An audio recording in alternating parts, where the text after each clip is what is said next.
Сайн байцгаана уу, Bambi TV байна. Өнөөдөр та бүхэндээ Сожиса бахын гол дүр тоглосон Ким тусгай ажилтан иргэн ирсэн нь цувралыг ярьж хөөр бэлдсэн байна. Жижиг хадгаламжийн банкны ажилтан Ким бол ганц ахын Минжигээ хайрлан өсгөж буй жирийн нэгэн өрх толгойлсон эцэг мэд харагдагч түүний тайван амьдралын цаана хинд ч бүр төрсөн охинтой ч хэлж болохгүй нэгэн нууц оршдог. Тэр бол өмнө цагт хамгийн аюултай тусгай ажиллагаануудыг гүйцэтгэж явсан домогт тагнуулж хой солонгосын хамгийн аюултай хэмээн эрен сурвалжлагдаж буй хүмүүсийн жагсаалтанд нэгт нэр нь бичигдсэн. Өмнө Солонгост амьд байгаа нийлрүүл улс орныг донслож мэдэх аюултай этгээд юм. Өнгөрснөө болж энгийн нэгэн иргэний дүрээр амьдрахыг хүссэн Кимийн амьдрал хайртай охин Минжийн гинэт алга болсноор оронгороо иргэнэ. Ингээд кинонд орцгоё. Ийхүү нэгдүгээр анги нэгэн залуу ажлаа тараад гэрлүүгээ алхаж байгаа зураглаар эхэлнэ. Энэ ахвал манай гол дүр Ким ах гэж нэрлээд явъя. Гэтэл хажуугаар нь зурсан нэгэн машин толиороо улаан цай мөрөгчхөд хөөе чи хүний машинд нааны гараараа хүрсэн юм бол алгаа авсраад уучлалт гуйдагсан уу яадагсан ямар нэг зүйл хэлэх ёстой юм шүү гэх мэтээр дээрлэж гарна. Манай хүнч миний гар зүгээр юм шиг байна гэж зүгээр явчихъя гэтэл нөгөөдөл нь бүр цохиж унаачаад яваад өгнө. Манай хүнч хүлцэнгүй тайван зантай хүн юм. Зүгээр л босоод явчихна. Харин энэ бүхэн гудамжны хяналтын камерт бичигдэн үлдэнэ. Ким ах охин Минжитэйгээ хамт амьдардаг. Өрх толгойлсон эцэг тул тэрээр охиноосоо гинтийн яаралтай нөхцөл байдалд холбоо барих тусламжийн дугаар болгож найзынхаа дугаарыг авна. Минжиг хичээлдээ явахаар гарахад урьдчүн Ким ахыг танхаарагчдад зодуулж байхыг харсан хийм цэвэрлэгээний газрын эзэн түүнтэй таралтна. Тэрээр болсон явдлыг хэлэх гэснээ болон сэдвийг өөрчилж охины сургуулийн формыг хасаж өгөө гэх боловч Минжи татгалзаж автобусанд сууна. Удсанжгүй Ким ах ч мөн ажил руугаа гарна. Түүнд хослыг нь эндүүдэж өгөх үйлчилгээ хийм цэвэрлэгээний дарга санал болгосон ч татгалзаж автобус ирэх цаг болчихлоо гээд яваад өгнө. Минжигийн сууж явсан автобус зам хөндлөн гарч байсан скутертэй хүнийг мөргөх шахан огцом торомцлоход охин тэнцвэр алдаж өнөө хүүгийн ингэрт унах бөгөөд энэ нь яг л кинонд ирэх шиг романтик байдаг. Ким ах ч мөн хөл хөдөлгөөн ихтэй автобусаар ажил дээрээ буюу Сансен хадгаламжийн банкнд ирнэ. Тэнд тэрээр даргийнхаа байгууллагын зардлын талингаас нэгэн зөрчил олж илрүүлнэ. Гэтэл захирал нь чиний ой санамж чинь яасан сайн юм бэ? Зүгээр наатахаа нэг тийш нь болоод зохицуулчихаач гин. Тэрээр урьдчүний танхаачуудыг санаж өөрийгөө хамгаалах хэрэгсэл интернетээр хайж байтал хамт ажилдаг санаа гэх эмэгтэй хурж ирэн та өөртөө хэрэглэх гэж байгаа юм уу? Эмэгтэй хүний хэрэгсэл шиг байна да гэхэд охиндоо төрсөн өдрөөр нь нөхгээд л гин. Санаач төрсөн өдрөөр нь би хамгаалах хэрэгслэл бэлгэлэх нь арай л тиймхэн баха. Би хамт явж бэлэг сонгох чинь туслая л гэхэн дэр. Сургууль дээр Минжи хідэн охтод дээрлэхүүлнэ. Хариун цэврийн өрөөнд ороход хэсэг охид тамхи татаж байх бөгөөд тэд Минжигээс бэлэвсэн эрийн үнэр үнэртэж байна гэх мэтээр дахин өдөж хоргоосонд охин тэдний өөдөөс сөрсөн ч чамайг харахаар өрөвдөд байх юм хэмээн доромжилсан маягтай цэхэлцээр яваад өгнө. Үүний дараа Ким ах санаа хоёр Минжид бэлэг авахар их дэлгүүр орно. Санаа түүнийг белоны урьдчилан захиалгын дараалал зогсоож үлдээгээд өөрөө бэлэг авахар явлаа. Тэрээр Минжид маш үнэтэй цамц авч ирэхэд Ким ах буцаахыг хүсэх боловч санаа түүнийг ятгасаар байгаад бэлгийг нь авахулж чаддаг. Гэртээ эртэл Минжи хувцас угааж байгаад аавынхаа хувцснаас хөгшин эрэгтэй хүний үнэр өнөртөд байна хэмээн өөрийнхөө хувцасаа дахиж хамт угаахгүй байхыг гойно. Минжи өрөөндөө ороод уцаа авахж байхдаа шохоорхдог Ким намхүүний цахим хувцсыг үзэж байгаад андууран лайк дарчихдаг. Удахгүй нөгөө хүүгээс зурус ирэхэд охин ихэд сандраг. Маргаашин сургууль дээр Минжигийн биеийн тамирын хувцас алга болсон байдаг. Дээрлэгдэг охид хувцсыг нь хогийн сав руу шижигсэн байж. Энэ үеэр сургуулийн спорт заалнаас гарч ирсэн намхүн охинд өөрийнхөө цамцыг зээлүүлнэ. Биеийн тамирын багш Минжиг дөрөмт хувцаа дутуу өмслөө. Яагаад өмдийг нь өмсөөгүй байгаа юм гэж сэмлэхэд дээрлэгч Хэри Минжиг намхүүний цамцыг өмссөн байхыг харна. Үргэлжлүүлэн киноны бусад дөрүүд гарна. Таквондогийн багш болон цэргийн дөрөмт хувцастай гудамжинд хачин авирлаж зам зохицуулах Пак Чинчол нар. Чинчол бусдад тусалсандаа баяртай байгаа ч энэ бүхэн нь бусдад ямар ч хэрэггүй зүйл гэдгийг огтхон ч ухаардаггүй.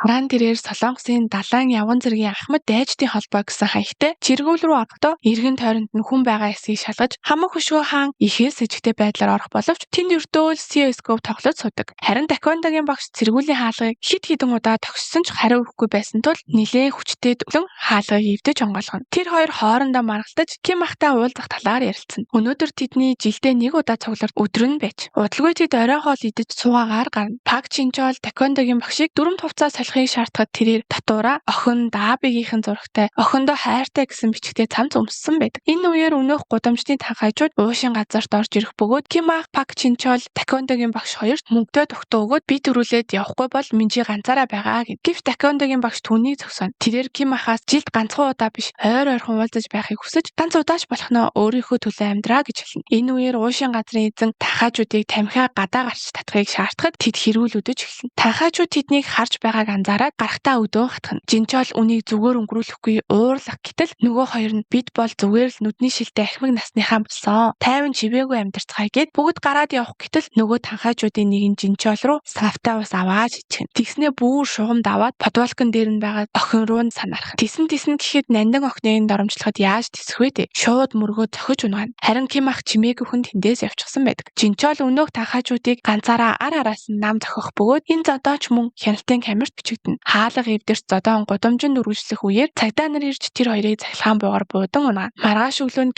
Ким намхүүний цамцыг олж харна. Минжи сандарсаар цамцыг аваад гүйхэд Ким ах охиноо найз залуутай болсон юм болов уу хэмээн гайхаж хоцорно. Сургууль дээр охин Ким намхүүнийг олж цамцыг нь баярсан сэтгэлийн илэрхийлэл болгон гүзээлзэгний сүудээ хамт буцаан өгнө. Намхүү Instagram дээр лайк дарсан хүн чи мөн биз дээ гэхэд Минжи эцсэндээ би Instagram ашигладгүй л дээ гэж мэлцэнэ. Энэ бүхнийг холоос хар зогссон Хэри болон түүний найз охтын дургуутсал хүрнэ. Хэри Минжиг зогсоо загуу 3 удаа угсруулан алгатаж ээжгүй хүүхдээс хямдхан үнэрл үнэртэж байна хэмээн доромжлно. Минжи зүгээр суусангүй өөдөөс нь тэмцэлцэн тул Ким ахын утас руу сургуулиас нь залгадаг. Удалгүй Хэригийн аав бол нөлөө бүхий танил тал ихтэй Жуха Construction компани ерөнхийлөгч болох нь тодорхой болно. Хэригийн аав Жоо дарга нэгэн төслийн талаар шин гишүүнтэй уулзаж бүүзэгдэл гарна. Тэд спад уулзан ярилцах бөгөөд энэхүү дахин төлөвлөлтийн төсөл хэрэгжснээр шин гишүүний улс төрийн замнал болон тойргийнхонд нь хэрэгтэй гэдгийг хэлэлтэн. Сонирхолтой нь Жоо даргын нуруу мөр тэр чигтээ сорив шарах болсон байв. Тэрээр урд нь бизнес эрхэлж байхдаа хит хитэн шивэстэй байсан ч охиндоо харуулхаас ичиж өөрөө шууд паяал нэгтэж арилгасан гин. Шин гишүүнч үнэхээр чочирдож маш их өвдсөн байхдаа гэхэд Жоо дарга надад өгсөн амлалтаасаа нэтсэн хүмүүс үүнээс жилийн өвдөлт мэдрэгдсэн байх хэмээн хүйтнээр занлхийлэлтэйгээр гишүүн танд итгэлээ шүүгээд яв. Тэндээс гарч явахдаа эхнэрээсээ Хэри Минжи хоёрын сургууль дээр болсон явдлын талаар дуудлага хүлээн авна. Үүний дараа Жоо даргатай уулзахаар алтан шүдтэй хацартай сорвтой нэгэн дээрэмчин ирэх боловч нарийн бичиг нам нь төлөвлөгөө өөрчлөгдсөнийг дуулгаж дараа уулзахыг шаардна. Сургууль дээр Хэригийн ээж Ким ах руу хашгичиж дайр тавшилж байхад Ким ах зөвхөн уушлалт гуйн зогсно. Минжи дургуутлын илэрхийлэгч аав нь түүнийг дуугүй байхыг шаардна. Хэригийн ээж Минжид сахилгын шийтгэл оногдуулж хувийн хэрэгтэн тэмдэглэл үлдээхийг шаардахад Ким ах охиныхоо өмнөөс уучлалтгүй өвдөг сөхрөн. Жоо дарагч Минжиг өөр сургууль руу шилжүүлснээр асуудлыг чимээг өхөн шийдхийг зөвшөөрнө. Бүгд явсны дараа сургуулийн удирдлагууд Жоо дарагт өөжөө сэтгэл гаргасанд нь талархахад тэрээр хэрв ийм зүйл дахин давтагдвал та нарч энэ сургуульч байхгүй болно шүү гэж занш хэл. Гэртээ харих замдаа Минжи аавдаа маш их гомдсон байдаг. Охин уйлж аавынхаа саяны арчаагүй үйлдэл туйлаас гомдсноо хэлнэ. Тэрээр гэрлүүгээ явхаас татгалзаж найз Хэрёны гэрт хонноо араас нь залуул гэрээсээ хоргон шүү гэж зүрдүүлнэ. Ким ах маргааш охиныхон төрсөн өдөр гэдгийг сануулхад охин энэ өдөр ээж өгсөн болохоор би төрсөн өдрөө үзэн яддгаа гэж хашгичаад яваад өгнө. Ким ах талигаа чихнэрийнхээ шарлын өмнө ирнэ. Тэрээр ихнэрээ Минжиг тээж байхдаа хэлж байсан үгсийг нь эргэн дурсна. Ихнэр нь хайр, үнэн сэтгэлийн бэлэгдэл болсон алт мөнгөнд цэцгэнд дуртай хэмээн хэлж байжээ. Тэрээр талигаа чихнэрээсээ уушлуулдаггүй. Гэртээ хараа тэрээр Минжигийн өрөөнд орно. Энэ үед Минжи хөл хөдөлгөөнтэй гудамжаар алхаж явах бөгөөд намхүүнээс сургуулийн арын хаалган дээр уулзъя. Заавал хэлэх зүйл байна. Тэл чинь хүлээн шүү гэх зурус хүлээн авна. Ким ах шүүн дунд болохыг хүлээж Минжи рүү залгах боловч охин нь уцаа авсангүй. Охин хаа нэгтээ ухаангүй хөвтөж байгаа дүр зураг харагдана. Ким ах охиныхоо сүрдүүлгийг санаад уцаа таслана. Маргааш өглөө хүртэл Минжиг хүлээх боловч холбоо барьж чадсангүй. Арга бараа нь найз руу залгахад өөрчн Минжитэй огт уулзаагүй гэдгээ хэлнэ. Тэрээр сургууль руу яаран очсон ч охин алга байлаа. Эргээд хартал ард нь намхүүн чичирч гисэн зогсож байх бөгөөд тэр зурвсыг би явуулаагүй. Би ч бас уцаа дээрэмдүүлсэн болохоор яаж чадаагүй уучлаарай хэмээн. Ким ах барилгын талбай руу хөтөлсөн цусны мөр олж тэндээс их хэмжээний цус болон Хэригийн усны болтыг олж хар. Энэ үед бороо орж эхлэх бөгөөд удалгүй Хэри нэгэн дээрэмчний хамт ирнэ. Ким ах тэдний өөдөөс очиж Минжиг яасан тухай асуухад дээрэмчин Ким ахыг зохихоор талаа. Мэдээж Ким ах түүний дарилтаас гайхалтай чадварлагаар болтож Хэригийн усны болтны тухай өргөжлүүлэн асууна. Дээрэмчин Ким ахын хувцсыг тасчих үед түүний цээж нураагаар дүүрэн шархны сорив харагдана. Түүний өнгөрсөн үеийн богино хэмжээний дурсамж нь Ким ах удирдах тушаалын хүн рүүгээ буу тулгаан өөрийгөө нэн даруй цэргийн албанаас чөлөөлөхийг шаардаж буйгаар гарна. Түүний нууц нэр нь код 66 бөгөөд бүгд найрамдах Солонгос улсын тагнуулын албанд илсэн хойд Солонгосын дөрвөгч тусгай агент оршин байгаа нь огт мэдэгдэж болохгүй маш олон нууц даалгавруудыг өдөрдөн биелүүлж байсан байдаг. Мөн ийм хүнийг түүнийг цэргийн албанаас чөлөөлж гадаад ертөнц рүү гаргавал үндэсний аюулгүй байдалд халтай гин. Ким ах ч өнөөх дэрэмжнийг хайр найргүй зодох бөгөөд нэгдүгээр анги Ким ахын уур хилэн дүрлэлсэн төрхөөр өндөрлөнө. Харин 2 дугаарыг эхлэхдээ 2008 оны Камво мужийн Чонсан цэргийн тусгай ангид болсон үйл явдлаар эхэлнэ. Агент Ким удирдах тушаалтнасаа Өмнөд Солонгосыг тагнах тагнуулын ерөнхий газрын хатуу чиг шугам баримтлагч Дид дарга Ким Жон Сонгийг устгах тушаал авна. Тэрхүү Дид дарга нь хойд Өмнөд Солонгосын энхийн хэлэлцээрт ажиллаж байсан нууц агентуудыг араас нь хутгалан хөнөөх ажлыг зохион байгуулсан нэгэн байдаг. Тухайн үед хэвлэл мэдээллээр Дид даргыг ослоор өөд болсон тухай мэдээлэлж байв. Үүний дараа агент Ким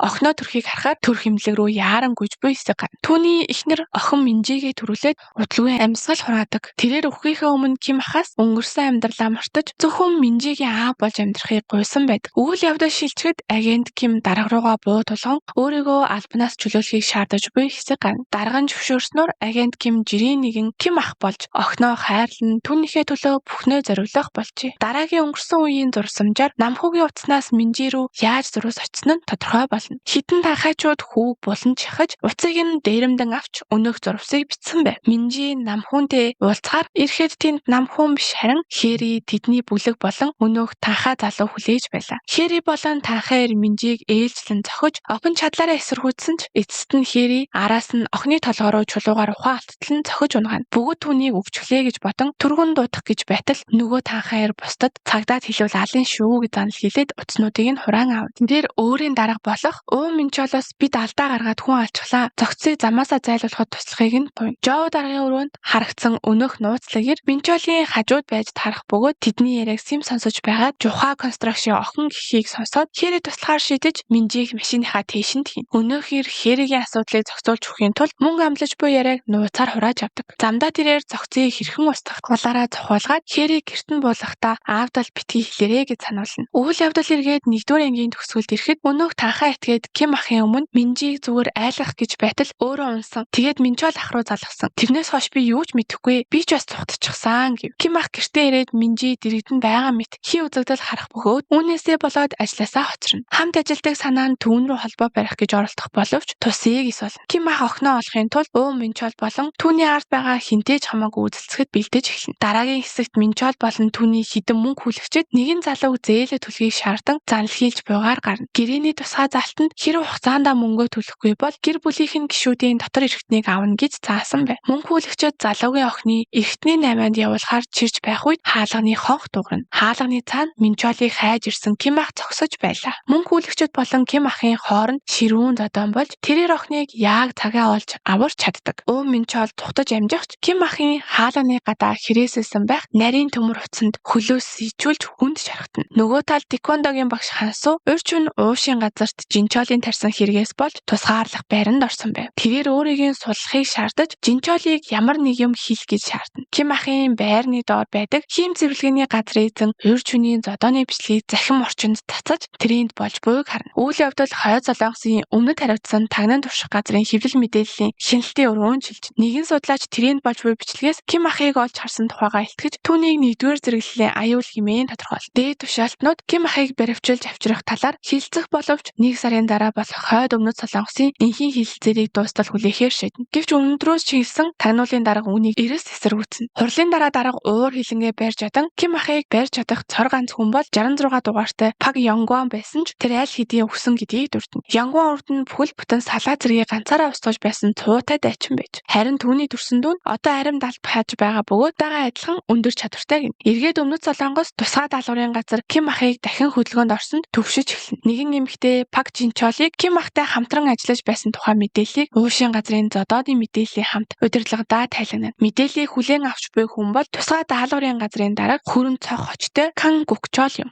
Өнөөх эмэгтэй агент Ким итгэвчснээс хойш Хойд Солонгосын тал хөдөлгөөнд ороод байгааг анхааруулна. Ким ах өөрийн шугамаар мөрдлөгөө үргэлжлүүлж Минчолыг тамалж мэдээлэл олж авна. Түүн шиг доод түвшний танхайчууд Telegram дээр түр хугацааны групп чатаар даалгавар авч ажилладаг байжээ. Даалгавраа биелмэгц мессежүүд болон групп чат тэр чигтээ устгаж өгөө болдог гэв. Минчол өөрийгөө насанд хүрээгүй учраас хууль түнд зөөлөн хандна хэмээн Ким ахын өдөөс давхурхан томроо. Ким ах харин хариуд нь эцэг эхээ алдвал өмчөн, эхнэр нөхрөө алдвал бэлэвсэн, харин үр хүүхдээ алдсан хүнд өөх нэршилж байдаггүй болохоор үүнээс илүү алдах зүйлгүй болдог юм гээд түүн рүү буу тулгах үед айсандаа Минчол бусдыгаа бодвол аль хэдийн 20 нас хүрсэн гэдгийг хүлээж орхино. Энэ үед түүний утас дууран танаа бүлгийнхнээс хин ч ам нэх ёсгүй шүү гэх зурвас ирнэ. Ким ах өнөөх дугаар руу залгасан ч хариу өгсөнгүй. Охиныг авч явсан алтан шүдэт дээрэмчин цагдаа залгаж байж магадгүй гэд чаатыг устгаж уцаа хайхыг нь тушаана. Хамгийн сүүлийн зурвас охидын цогцыг зохицуулчихсан гэсэн бэ. Охиноо өгсөн гэдгийг сонсоод Ким ах цочролд орж Минжолыг буудах гэж байх үед цагдаа нар хурж ирнэ. Нөгөө талд Хэри болон улсан явдлаас айд сандарч сууна. Жоо дараа охинор дээр ирж өдрийг хэрхэн өнгөрүүлснийг асуугаад Минжигийн явдлыг зүгээр л мартахыг зөвлөнө. Тэрээр охиндоо хүмүүс чамайг хараад чичрэх ёстой. Чамайг хизээж амархан өгөөш гэж бодож болохгүй хэмээн хэлнэ. Алтан шүдтийн гар хөл болсон залуус түүнээс яагаад Хэригээс мөнгө аваагүйг нь асуухад тэрээр хэрэг бид бодлогыг хөдөлвөл Жоо дараа биднийг амьдаран залхих болно гэж хариулна. Энэхүү яриа үйл явдлыг 2016 он руу хөтлөх бөгөөд Жоо дараагийн өнгөрсөн үе тодорхой болно. Тэрээр урд нь барилгын компаниудыг дээрэмдэж хүчээр булааж авдаг байсан тогшин аюултай танхаа этгээд байжээ. Алтан шүдэд Жоо дараагад өртөө учраас энэ сэдвийг ингээд хаахаар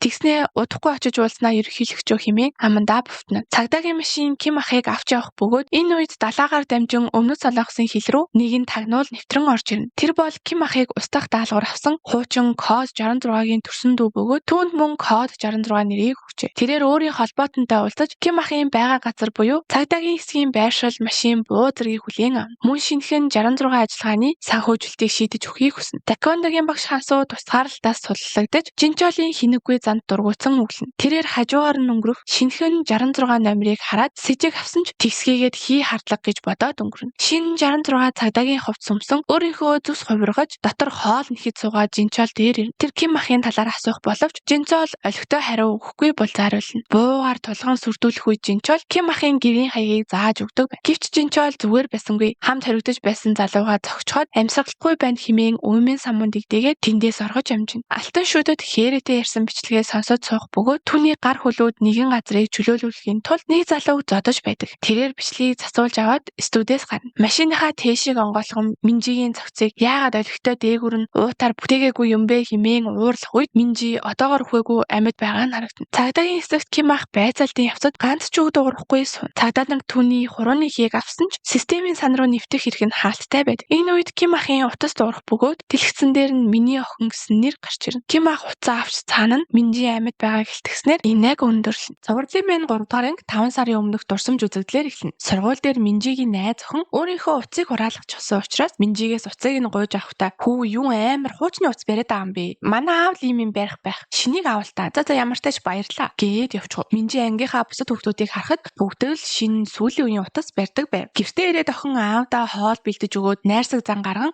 туслахыг хичээнэ. Аав нь охиныхоо энэ юр бусын авирыг шууд гадарлах бөгөөд охин шинэ утас авахыг хүсгэд аав нь татгалзаж орхино. Үүнд нь гомдож тунирсан Минжи өрөөндөө орж хоолоо идэнэ. Харин тэр маргааш оройн охины хичээлээ тараад ирэхэд аав нь ширээн дээр нь шинэ утас зүрхэн хэлбэртэй түлхүүрийн оосрын хамт нууцхан үлдээсэн байлаа. Охин ч хүлэн газар хүрэхгүй их баярлана. Үйл явдал эргээд өнөө үед шилжихэд Ким ах цагдаагийн хэсэгт миний охин гэсэн дуудлагыг авна. Уцаар хин нэгэн дуурахгүй байснаа удалгүй холбог тасарч утас нь унтарчихна. Тэрээр цагдаагийн газраас ямар ч мэдээлэл олж чадалгүй гарна. Энэ үеэр өмнөд солонгосын тусгай алба буюу тусгай даалгаврын газар түүний байршлыг тогтоох гэж оролдох боловч Ким ах хуучин загвартай хутас хэрэглэдэг учраас байршлыг тогтооход хүндрэлтэй байв. Түүнчлэн Хуашийн цагдаагийн хэсэгт агент Кимийн хувийн эргийг шүүж үзсэн тухай мэдээлэл тусгай албанд хүрнэ. Ким ахын хамт ажилдаг санаа болон хим цэвэрлэгээний газрын эзэн нар руу нэгэн нууц дуудлага ирэх бөгөөд тэд ганц ч үг дуурахгүй яаран гарч чадна. Тэр хоёр ч муу айдад энгийн хүмүүс биш болох нь ийхүү тодорхой болно. Хэри өрөөнд сууж гарахгүй хичээлдэж явахгүй байгаад ээж аавынхаа санаа ихэд зовно. Жоо дарга нарийн бичгтээ Хэрэд юу болсныг олж мэд гих тушаалах бөгөөд тэд нэгэн сэжүүр олно. Тэр нь Сон Мину гэх нөгөө танхаа залуутай бичсэн чатууд дундаас Минжийг сургаад өгье гэх мэт сэжигтэй зүйлс олж мэднэ. Үүний дараа шинэ код 66 Ким ахын гэрлүү нэвтрэн орно. Гэтэл Пак Жинчол аль хэдийн төрүүлээд ирчихсэн хүлээж байдаг. Тэд гэр дотор ширүүн задлах бөгөөд эцэст нь шинэ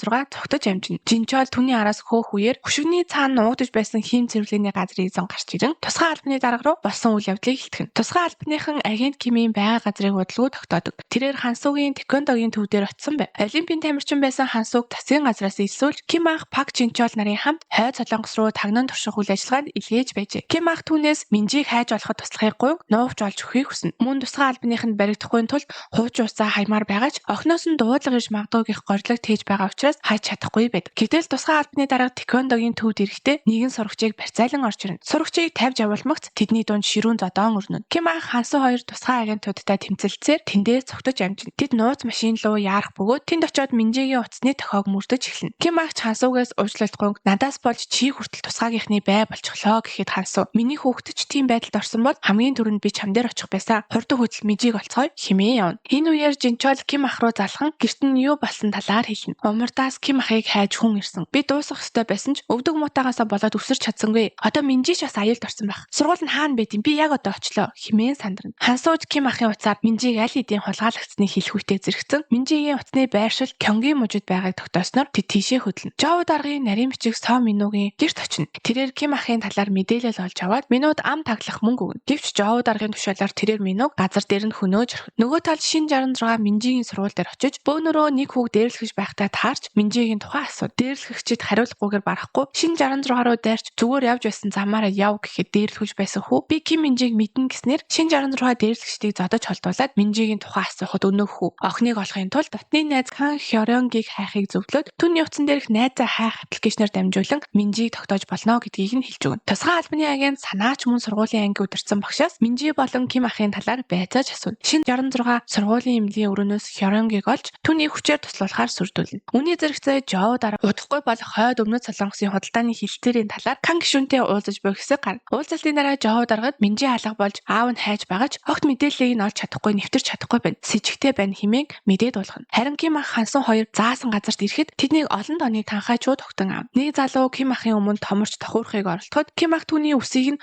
хуйгатай зулгааж орхид. Ким ах бүлгийн толгойлогчтой уулзахаар цааш явах бөгөөд Хансуу ард үлдсэн танхайчуудыг ганцаараа нам зохиж эхэлнэ. Бүлгийн толгойлогчид Ким ах ирж буйг мэдэгдэх үед түүний цамцны халааснаас Минжигийн зүрхэн хэлбэртэй түлхүүрийн осор цохойж харагдана. Ким ах дээш гарах замдаа цахим орчинд эмэгтэй хүний нэрээр хуурамч хаягныг эрчүүдийг залилж суудаг хууль бус бүлэглэлийн үр урхааг олж харна. Охиныхоо зүрхэн хэлбэртэй түлхүүрийн осрыг олж харамгацаа Ким ахын уур үнэхээр их хурж тэнд байсан дээрэмчдийг хядаж хайна. Доор Хансууч мөн өрөөг тэр чигтэн цэвэрлэж дууссан байв. Дээрэмчдийн толгойлогчдоос Минжигийн утсыг хаанаас авсныг асуухад урьд бид хамт хонсон хэмээн ой гутмаар утасны нүүр зургийг нь долоож тохиурхад Ким ах хэдхэн секундэд цочролд орж ухаан балартаж өнөөх толгойлогчийг амьд өгтөл болтол нь нүднэ. Өгтлөө нүдүүлсэн дээрэмчин сая нэг үннээ хэлж охиныг хизээж хараагүй гэдгээ хэлнэ. Толгойлогч тэр утсыг Хуасын буудлын нэгэн орон гэргүй залуугаас авсан байжээ. Ким ахад ирсэн өнөөх дуудлага нь тэр залуугийн санамсаргуу дарагдсан дуудлага байж таарна. Мөн тэрээр Минжигийн Хёрёнтэй харьцсан чатыг уншсан бөгөөд Хёрён охиныг зүгээр л ашиглаж байсан нь илэрхий байлаа. Энэ агшинд Ким ах охиноо дэндүү ганцаардаж байсныг мөн түүнд хамгийн их тусламж хэрэгтэй байх үед эцэг хүний хувьд дэрэгдэн байж чадаагүй гэдгийг ухаарч маш их харамсна. Яг тэднийг тэндээс гарч байх үед шин 66 гарч ирэн Ким ах руу буу тулхан энд байсан юм уу? Хуурамч 66 химээснээр анги төгснө. Үндсэн анги дуусны дараа үйл явдал 2006 оны дурсамж хэсэг рүү шилжинэ. Ким ах өмнөд Солонгосын нэгэн цэрэгтэй уулзаж байх бөгөөд өнөөх цэрэг түүнээс өөрийн талд орохыг илт шаардна. Эндээс Ким ах Пак Чинчол хоёр анх хэрхэн таарлаж байсан нь харагдана. Тэд ан ман үздэх бөгөөд Чинчол түүнийг амьд үлдэхийг хүсэж байвал хүчээ битгий нуу хэмээн үднэ. Ким ахч надад амьд явах хүсэл алга. Би зөвхөн найздаа өгсөн амлалтаа л биелүүлж байна гэж хэлнэ. Энэхүү дурсамж хэсэг Ким ах өөрийн нэрийг 73 гэж хэлснээ засаж 66 хэмээн хэлснээр төгсдөг. 4-р анги 1997 оны хойд Солонгосын хойд Хамгён мужийн Гумган өнчиг хүүхдийн асрамжийн газарт болсон үйл явдлаар эхэлнэ. Бүгд найрамдах арчилсан Солонгос улсын хошууж Риөнрön асрамжийн газарт ирж айрамд илсүүлэх бага насны хүүхдүүдийг шилж авна. Хамгийн шилдэг гэсэн хүүхдүүдийг нэг ангид цуглуулж бүгд найрамдах арчилсан Солонгос ард улсын спортын ангид орох хүүхд байна уу гэхэд Пак Ёнгван хамгийн түрүүнд сайн дураараа алхаж гараад тэнд орвол үргэлж гэдэс татгалан байх уу гэхэд тим гэснээр ураг шалхан гардаг.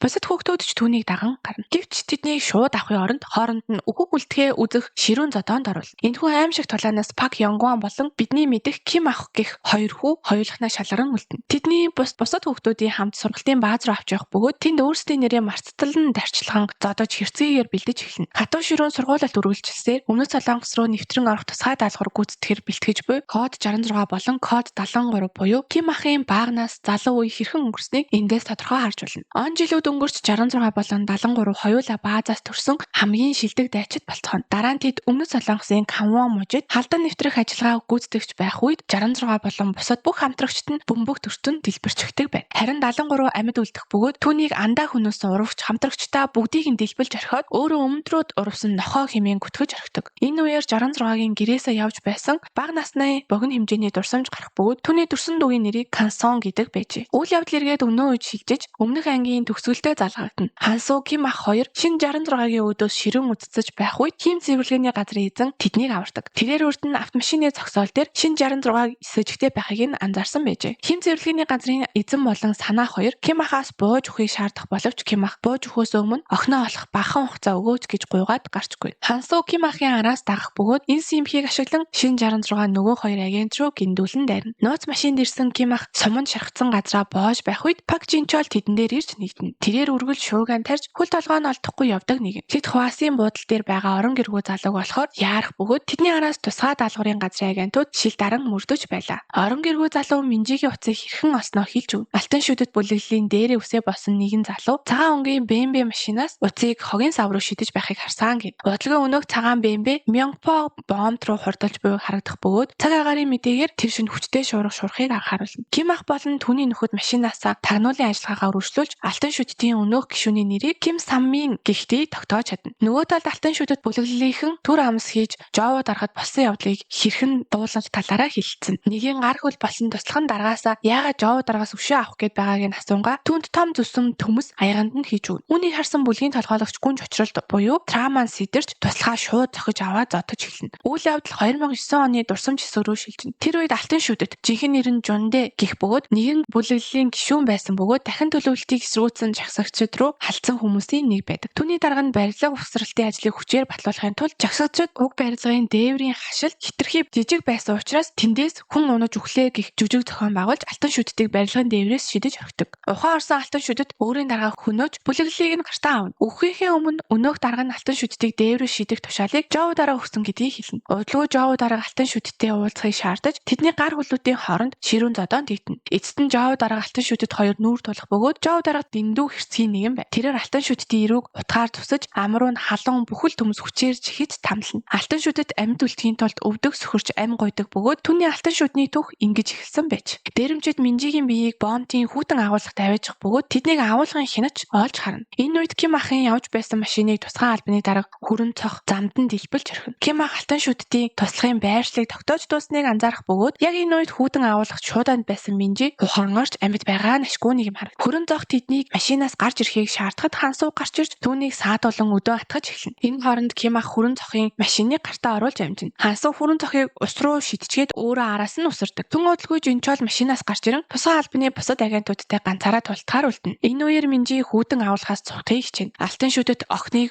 өгсөн эсгийг баталгаажуулж зургийг нь авахар агуулга руу зүйлнэ. Тэрээр Жоо даргын нарийн бичиг намтай холбогдож тохиролцоо хийхийг оролдоно. Харин Жоо дарга охин Хэритэйгээ болсон явдлын талаар ярилцахад охин бүх бурууг Минжи рүү жихэхийг оролцохоор байдаг. Гэтэл Жоо дарга охиноо алгадаад тэгж их алмаар байсан юм бол аавдаа хэлэхгүй яасан юм бэ? Би хүссэн бүхний чи өгдөг үстэй. Над дээр ирээгүүт чинь гомдож байна. Зүгээртээ тэгтээ энэ зүйл бол сүртэй зүйл биш гэх юм тэр. Жоо дарга нарийн бичиг намд хандаж хэргийг алтан шүдэд Минжи хөнөөсөн мэтээр харагдуулахаар зохион байгуулахыг тушаана. Ким ах бомб дээр хурж ирээд өнөөх цагаан БМВ машиныг олж харна. Хүүтэн агуулгад Минжи ухаан алдахгүй хичээж тэмцэж байх үед алтан шүдэд түүнийг бараг л олдог боловч яг тэр агшин Жоо даргаас дуудлага ирж саатуулна. Ким ах алтан шүдтийн гар хөлүүдийг олж уулзсан Минжигийн хаана байгааг асуух бөгөөд хариулахгүй булзаарсан залуусыг газар дээр нь нам зохиж унгана. Алтан шүдэд Жоо даргаас 2 тэрбум вон шаардаж заасан хаягаар ирэхийг тулхна. Ийхүү эргэж харахад агуулгын завсраар Минжитэн шүдэд рүү харж байгаатай харц тулгарснаар ийхүү дөрөвдүгээр анги өндөрлөн. 5 дугаар анги 2014 оны үйл явдлаар эхэлдэг бөгөөд Ким ах бяцхан охин Минжигийнхээ хамт шинэ байшинд нүүн ирж буйг харуулна. Хансуу Пак Чинчол нар тэдэнд тосолж байх зур Минжи аавдаа хэлэлгүй хідэн хүүхдийн хамт тоглоомын талбай руу явчихдаг. Охиноо алга болсныг анзаарсан Ким ах хаа сайгүй сандран хайна. Харин Минжи тоглоомын талбайд нөгөө хүүхдүүдтэйгээ хамт нуугдаж тоглож байгаад Желвон Ахмад насны халамжийн төв рүү орчихно. Тэндээ нуугдаж байгаад бүр унтаад өгсөн Минжиг санамсаргүй байдлаар дотор нь түгжээд орчихдог. Минжи 2 давхрын цонхоор цогтгийг оруулах үедээ нэг ахлах сургуулийн сурагчаас тусламж авч чадна. Ким ах аргаа бараад яг цагдаа руу залгах гэж байтал охин ааваа гэсээр ирэх бөгөөд түүнийг хаасайгүй сандран хайж байсан аавынх нь сэтгэл ингэж нэг амсхийн. Ким ах охиндоо дахиж ганцаараа хаашаач явж болохгүйг сануулад нулимс унгаахад Минжи аавыгаа тавьшруулна. Үүний дараа үйл явдал өнөө цагт шилжих бөгөөд алтан шүдэд Минжиг олж харан шууд дайран орох гэтэл Минжи төрүүлж хаалгаа хаагаад төмөр авчуулаад төгжиж чаддаг. Алтан шүдэд өөрийн гар хөл болгосод руу залгах боловч Ким ах ирчихсэн танхаачуудыг ширүүн зодож байдаг. Үүний дараа Самман чи юу хин юм бэ? Тэр охин юу болоод ингэж байгаа юм бэ гэхэд Ким ах манай Минжи хаана байна хэмээн асууна. Самманч тэр хөлдөх агуулгад хийчихсэн. Анхнаасаа л өвчгсөн байсан штэ гэв. Үүнийг сонссон Ким ах хэрэв Минжи үнэхээр өгсөн байвал тэднийг бүгдийг нь ална гэж сангаргална. Гэвч Самман өөрөө цахилгаан цохиулаад өгчихнэ. Энэ үеэр Жинчол агентуудад баригдчихсан хамт машинд явж байхдаа хэрэгтэй хэрэггүй баахан юм зогсоо зайгүй чалцсаар тэднийг бүр залхааж өргөдөг. Гэтэл станцаар Ким ахын байршлыг тогтоосон тул Жинчолыг зөөж яваа машинаас машинаас бусд нь заасан хаяг руу явахыг тушаана. Жинчоолч яг эзгийг нь тааруулан агентуудаас малтарч чаддаг. Харин Ким ах сая зодож байхад нь цогцсон нэг танхайг дагаж хөөсөөр эцэст нь гүйцэн машиныг нь мөргөд тогсоод энэ хооронд оффист алтан шүдтийн нэмэлт гар хүл болгосод ирсэн байх бөгөөд ямар нэг зүйл болсон болтой. Самми ах үгсэн байна. Харин Ками ах орс руугаа алга болж гэхэд алтан шүдэт арай жоо захирал гэснэ. Гэхдээ ирэх цаг нь болоогүй штэ гэд хурдан Каминийг хайж олоод хөлдөг агуулгах руу дагуулад ир гин. Ким ахч Каминийг машиндаа суулгаад хөлдөг агуулгыг зааж өг дараа нь чи өхнө гэд аваад явна. Хансуу голын уснаас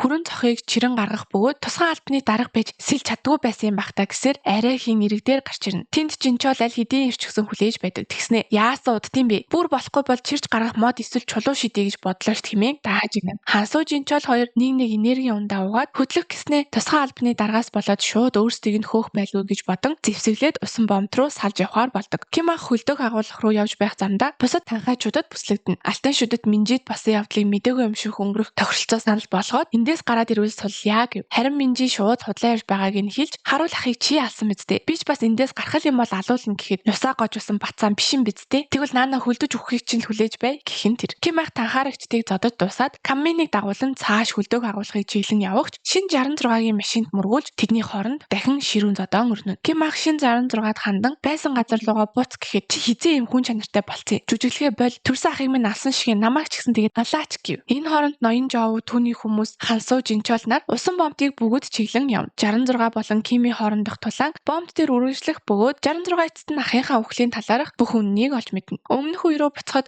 хуучин 66 болон Ким ахын бэлтгэл хийж байсан өдрүүд харагдана. Тэр үед хуучин 66 Ким ах хоёр найзууд байсан бөгөөд хуучин 66 энэ ажиллагаа дуусчихвал гэр бүлтэйгээ уулзна гэсэн. Би заавал амьд үлдэх ёстой гэхэд Ким ах юун гэр бүл вэ? Өөрсдийнхөө нэрийг санахгүй байж гэхэд хуучин 66 шууд би чиний овгийг санаж байна. Ким гэдэг гээд хэлнэ. Анхын нэрээ зодуулж нүдүүлээд өөрийнхөө нэрийг хүртэл марцсан ч чиний овгийг мартаагүй санаж явдгаа гэв. Мөн намайг ч бас битгий мартаарэ. Найз гэж боддог хүн ганцхан чи л байна. Чи марчихвал намайг санах үеийн хорвоод байхгүй гэв. Гэтэл өнөөх ажиллагааны үеэр хуучин 66 хөлөө алдаж маш их цус алдна. Ким түүнийг аврахыг оролдох боловч тус болохгүй. Ким ах ганцаараа амьд үлдэж ослогдож байснаас өөрийгөө бууцнан дээргээд өөрлөгөө бууны гохыг дарахыг оролдоход хуучин 66 түүнийг зогсоод тэрээр амьсгал хураахынхаа өмнө Кимээс яаж ч хамаагүй амьд үлдэхийг нь гуйдаг. Өнөө цагт Минжи хүлдэхгүй тулд тэмцэж байхдаа аавтайгаа өнгөрүүлсэн сүүлчийн мөчүүдийг эргэн санана. Алтан шүдэт өөрийн гар хүл болох Каминыг олох бөгөөд Камин түүнд аав нь гэсээр ухаан алдаад унчихна. Минжи энэ боломжийг ашиглан цогтож алтан шүдтийг хүүтэн зооронд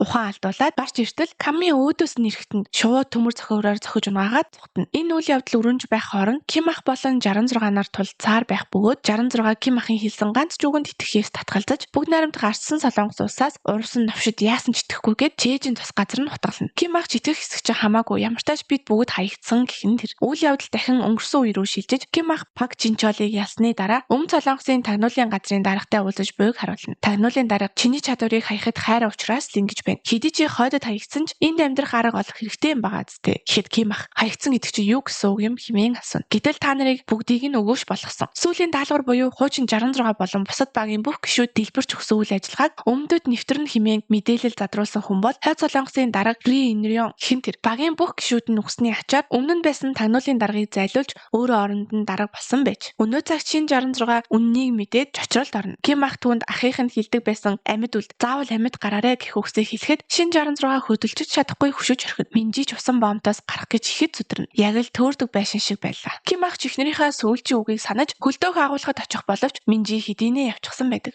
Жоо захирлын хүмүүс бомб дээр ирэхэд Минжи нэгэн өрөөнд нуугдана. Харин Ким ах шалан дээрээс охиныхоо үлдээсэн өөрөөс нь уучлалт хүссэн зурвсыг олдог. Ким ах охиноо хайхаар гадагш гарахад Минжи аавынхаа дууг сонсох боловч үүнийг хин юм сонсож байна гэж бодоод тоолгүй өнгөрөв. Минжи бомбын хашаан дээгүүр давхад Ким ах түүний араас гүн. Жоо захирал хүмүүстэй тухайн орчныг нэгнгүйш нэгжих тушаал өгөхзөр хүрэн цах ухаан орж нөхцөл байдлын талаарх мэдээллийг ав. Гэвч хүрэн цахын хитвч болон картуудыг Жинчоол бүгдийг нь аваад амжсан байдаг. Хансуу хуучин материалыг худалдаж авах бөгөөд Жинчоол тусгай агентуудын машинаар цааш яв. Камин ухаан орж алтан шүдтийг сэрэх яг тэр мөчөд ноён Жоогийн хүмүүс алтан шүдтийг ирүүдэн шүүж Минжигийн өхлийн бурууг түүнд өрүүлэх болно гэдгийг дуулгана. Энэ хооронд Минжи хүчтэй борон дунд зам дагуу явж байсан машин дахитгаар гар өргөв. Алтан шүдэт Минжиг амьд бөгөөд зогцсон гэдгийг хэлэхэд Жоогийн хүмүүс охиныг хайхаар гарч алтан шүдтийг цааш харуулахаар ардаа нэг хүн үлдээдэг. Гэвч алтан шүдэт гайхамшигар амьд үдэж чадсан байдаг. Ким ах Минжигийн саяхан байсан үндэсний 80 доллараар хурдны зам дээр хурж ирээд тентхийн хяналтын камерыг олж харна. Тэрээр Минжигийн байгаа газрыг мэдхийн бэлтгэхийн тулд хийм цэвэрлэгээний газрын эзэн рүү залгах бөгөөд энэ үед агентууд хүрэн цахын өдөөс Ким ахын үйлдэлийг зөвтгөж охиноо олчихвол өөрөө буугаад өгчихнө. Тэр хийсэндээ хүртэх хүн эцэг хүн юм чинь тэгшин гарцаагүй гэх мэтээр хийж буй үйлдэлийг нь зөвтгөнө. Харин хүрэн цах тэгвэл охин нь сул тал нь байх нэ. Хөрвүүлж олоод бид барьцаалах ёстой гэв. Ингээд тусгай багийнхан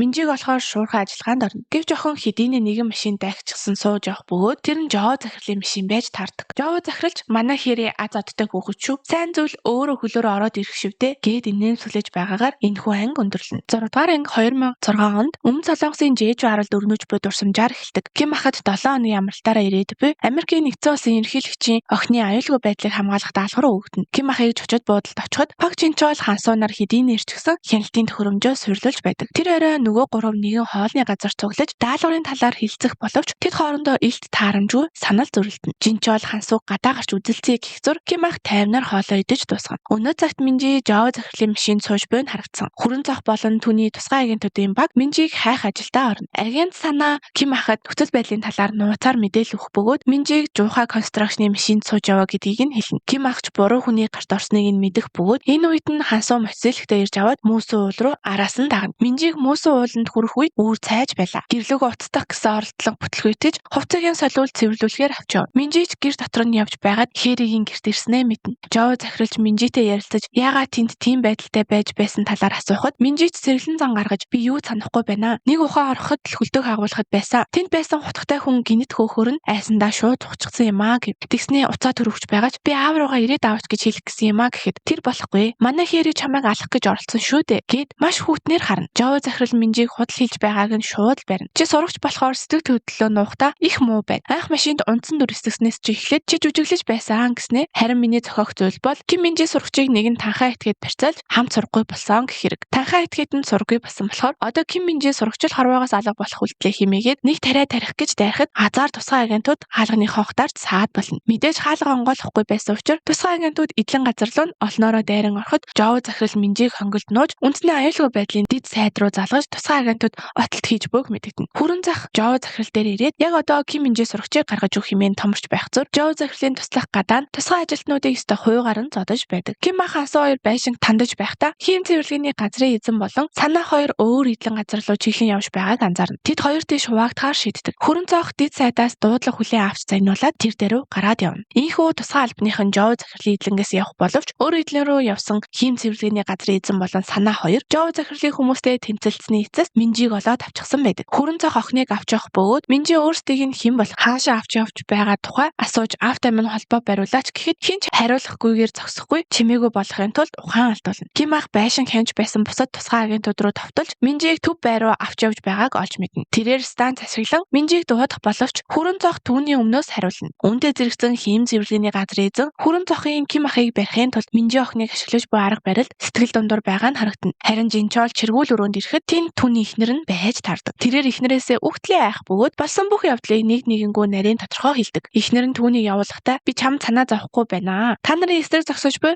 хүмүүст л санаа зовж байна. Том болооч ээ гэсээр яваад өгнө. Жинчол чиргүүлээс зэвсгүүдээ авахдаа тэднийг хүүхдүүд минь хэмээн хөөрдөн. Тусгай албаны төв баримт Хүрэн цах Минжиг байцаалтын өрөөнд оруулах тушаал өгнө. Тэрээр мөн онцгой байдлын хяналтын дэглэмийг төвчүүлдэг. Минжиг авч явж байх үеэр хансуу машины доод тал зүгд ирсэн байх ба дотогш шим сурган оргоно. Энэ хооронд Ким ах ирнэ гэсэн хүлээлттэйгээр түн байрыг бүхэлд нь өндөр хамгаалтанд тавсан байдаг. Хансуу байцаалтын өрөөнд хүрэхэд тэр давхар бүхэлдээ маш чанга хамгаалалтай байлаа. Тэрээр үйлчлэгч эмэгтэйг өрхтөн төгжиж техникийн өрөөнөөс цахилгааны таслахын тулд түүний тэрэгнээс хідэн багаж хэрэгслийг авна. Дараа нь тэрээр Минжиг чанга хяналтаар байлгаж буй байцаалтын өрөө рүү чиглэн явна. Хүрэн цах Минжид Ким ахын өнгөрсөн түүхийг ичлэн ярьж түүнийг хулгайлсан хэргийн талаарх бүх үннийг хэлхийг шаардна. Охин болсон бүх үйл явдлыг хэлэх боловч Хүрэн цах энэ бүх аюултай нөхцөл байдал зөвхөн хүүхдүүдийн зодооноос болсон гэдэгт итгэдэггүй. Яг энэ үед үндэсний аюулгүй байдлын дэд сайд хүрэлцэн ирэх бөгөөд Хүрэн цах Минжиг нуухыг тушаана. Хансуу Минжиг дахин өөр тийш зөөрлөж байгааг харж араас нь дагсаар түүнийг тусгаарлах өрөөнд оруулсныг олж мэднэ. Дэд сайд Хүрэн цах руу уурлан дайрч Минжиг авчрахыг шаардна. Хүрэн цах өөдөөс нь чи Жоо захирлын гар хүл юм уу? Мөнхнөөс нь хэр их гударсан юм дээ. Нөхцөл байдлаа зөв ойлго. Ким агентыг барьж автал амаа хамхиад зайлж бай гэв. Энэ хооронд Хансуу агааржуулалтын хоолоогоор дамжин Минжиг авардаг. Хансуугийн техникийн өрөөнд өөрчлөлт тохируулсан төхөөрөмж ажиллаж байр бүхэлдээ харанхуй болно. Тусгай агентууд мэдэгдэл хүлээн авч Хансуу Минжигийн хамт баригддаг. Тэгээд тэрээр охинд ослын гарц руугүй юу ч босч байсан бүү эргэж гар гэхэд Хүрэн цах ажилтнуудаа Хансууг осолд орсон мэт буудаж орхиод охиныг амьд үлдээ гэж хэлэх бөгөөд яг тэр Тэр үе Жинчол буу шийдэн болж гарч ирэх боловч түүний бууны сумнууд бүгд сургуулалтын сум байж таардаг. Гуруула мухарталд орч тэдний машин ч мөн сүйдэн. Хансуу бууж өгөх яг тэр мөчөд Ким ах ашгүйний хурж ирж дид сайдыг баргал авч ирэх. Энэхүү анги ноён Ким охиноо амьд байгаагаар харснаар өндөрлөдөг.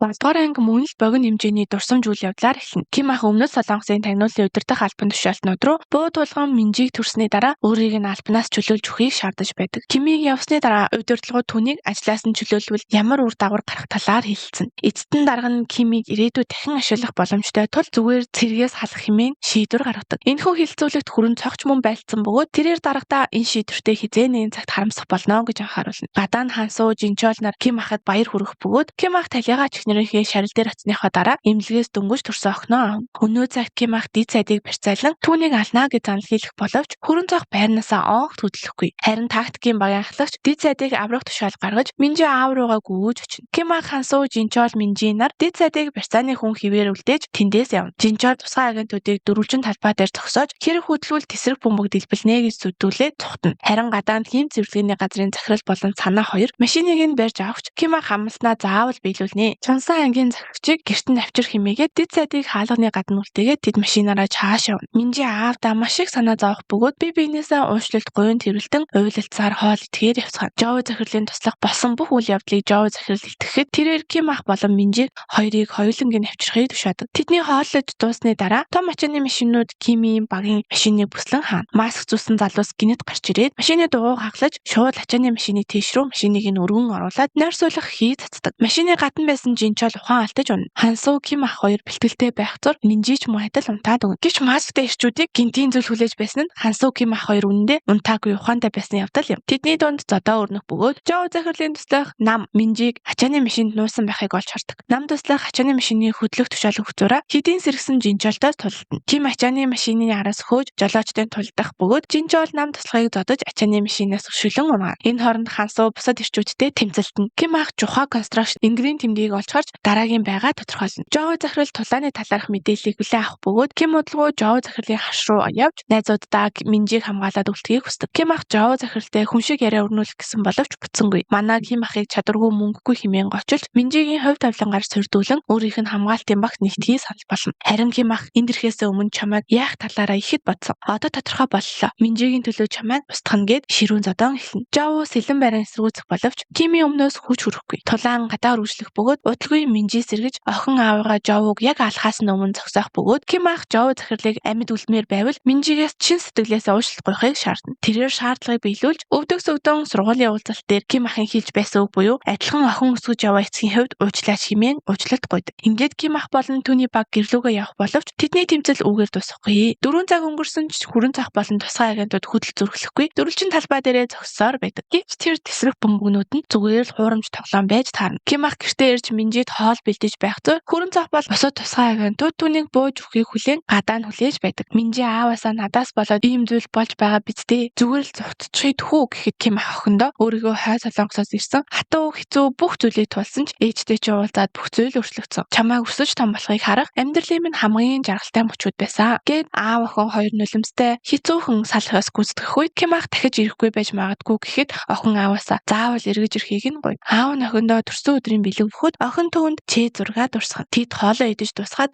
Ким ах гэрээсээ гарна. Тэрээр хийм цэвэрлэгээний газрын эзэн санаа болон машин унтаж буй найзуудтай салхиас гүйцэтгэв. Хүрэн цогц цэргүүдэд Хансуу Жинчол нарыг баривчлах тушаал өгнө. Минжи аавынхаа өгсөн бэлгийг хараад тэсэлгүй нулимс унаадаг. Маргааш өглөө Жоо захирал Гюдам хуулийн фирмд очиж удирдах түнштэй уулзна. Түнш нь хээрийг гадаад руу явуулах санал гаргана. Дараагийн хэсэгт алтан шүдэд амьд байгаа нь харагдана. Тэрээр ам дөрвөн шин хиймэл алтан шүд хийлгэж байдаг. Дараа нь Жоо захирал ассемблийн гишүүнтэй уулзаж түнд 6 ширхэг алтан гойлгийн бөмбөгөөр хавуул өгнө. Мөн санаагийн албан тушаалыг нэг шатаар бууруулж хийм цэвэрлэгээний газрын эзэн бизнесээ хаана. Хансуу Жинчол нар шоронд хоригдно. Үүний дараа нэгэн жижиг имийн сан шин 66 шархаа эмчилүүлж буйг харуулна. Зургтын мэдээгээр удахгүй болох байсан хоёр солонгосын дээд хэмжээний уулзалт гинт хойшлогдсон талаар мэдээлнэ. Харин Ким ахыг маш чанга хамгаалалттай аюулгүй нууц өрөөнд хорих бөгөөд цэргийн удирдлагууд түүний оршин тогтнолыг хойд солонгос хүртэл мэдсэн тул одоо яах талаараа хэлсэн. Хүрэн цоох Ким ахыг ажлаас нь чөлөөлөхийг зөвшөөрсөн дараагтаа шийдвэрийг үлдээдэг. Ким ахыг шилжүүлэн өгөх даалгавартай дипломат Цува тусгаагийн байр нь хурж ирнэ. Цува ирэхээс өмнө Ким ахын нүдийг боож тариа хийж унтуулсан байна. Тэрээр хойд солонгос цэрэг бөгөөд түүнийг маш эртгий аимшигтай цэргийн эрүүдэн шүүх рүү өвтнө. Энэ анги хойд солонгосын цэрэг түүн рүү эрүүдэн шүүх баг дагаж барин занл хийж буйгаар өндөрлөдөг. 8 дугаар анги хойд солонгосын цэргүүд Ким ахыг байтаж бөхсгээр эхэлнэ. Сахал нь ургасан байгааг харвал тэрээр хэдэн өдрийн турш хэрцгий эрүүдэн шүлтэд байсан бололтой. Тэрээр өмнөд солонгос дөнгөрүүлсэн хугацааныхаа талаар ганц ч үг ам нэхгүй бөгөөд цэрэг залуу охин Минжэд нь аюул занл хийлгэхэд Ким ах түүнийг алж орхино. Ким өөрийгөө суллаж эрүүдэн шүүхрөөнөөс гарахад хүрэн зах болон түүний дарга түүнийг хүлээж байдаг. Дарга нь түүнийг өмнөд солонгост эргэн ирсэнд нь баяр хүрэг бөгөөд энэ бүхэн үндэ Кимийн үнэж байдлыг шалгах гэсэн өмнөд солонгосын цэргүүдийн тавьсан жүжиг байж таарна. Тэд Кимийг улс орны ашиг сонирхлын тулд сүүлчийн нэгэн ажиллагаанд явуулахаар амьд үлдээсэн байв. Кимд охины хамт шинэ бичиг баримт иргэншил олгож бүрэн эрх чөлөөг нь амлана. Түүний дараагийн даалгавар бол өмнөд солонгосоос орогнол хүсэж буй хойд солонгосын өндөр албан тушаалтныг хамгаалах явдал юм. Гэвч цаг хугацааны хувьд энэ нь удахгүй болох хойд солонгосын дээд хэмжээний уулзалтад давтаж байгаа учраас энэ хүнд орогнол өгсөн нь баригдвал ноцтой асуудал үүсэх юм. Ингээд Ким ах Минжигийн аюулгүй байдлыг хангах мөн Хансуу Жинжол нарыг шоронгоо суллах нөхцөлтэйгээр даалгаврыг зөвшөөрв. Тусгаагийнхан Жинжол Хансуу хоёрт нойр суллах тариа хийж шилжүүлэх гэтэл Хансуу бараг 5-6 сумнаас болтож байсан ч нэг гиндүүл шидсэн суманд нь оногдно. Харин Жинжол бараг 2-3 удаа бодулж тун хитэрсэн ч унтаж өгөхгүй. Эцэст нь дахин нэг буудсан нойр суллах тариа үлчилж унтаад өгнө. Ингээд тэр хоёрын аманд амны хаалт зүүж эзгүй зэлүүд газар хайж орхино. Хансуу эхэлж өөрийгөө сулснаа түлхүүрээ дахиад хідэн алхмын цаанд тавиад чи ч гэсэн өөрийгөө одоо сулцаа юу гэд яваад өгнө. Явж